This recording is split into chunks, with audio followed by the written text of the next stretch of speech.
Hi! In front of me is Samsung Galaxy S22 Plus, and today I would like to show you how you can manage vibration settings on this device. First of all, go into Settings. Now choose Sound and Vibration over here and tap on Sound. After that, you need to click on the switcher next to vibratory ringing if you wish to enable or disable vibrations for your incoming calls. But you can also tap on Vibrate and mute your device completely, leaving only vibrations. Now scroll down and tap on Call Vibration Pattern. Over here, you can select vibration pattern for your incoming calls by tapping on the best one for you. Synchronize it with your ringtone or even disable it by tapping on Silent. Then go back and do exactly the same for your notifications by tapping on Notification Vibration Pattern.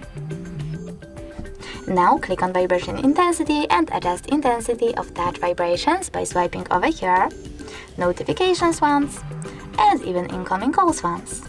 You can also click on the switcher next to Vibration Sound for incoming calls over here if you wish to switch it on or off.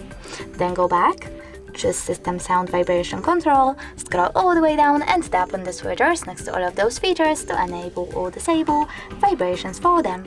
Thanks so much for watching. If you enjoyed this video, leave a like, comment and subscribe. Bye!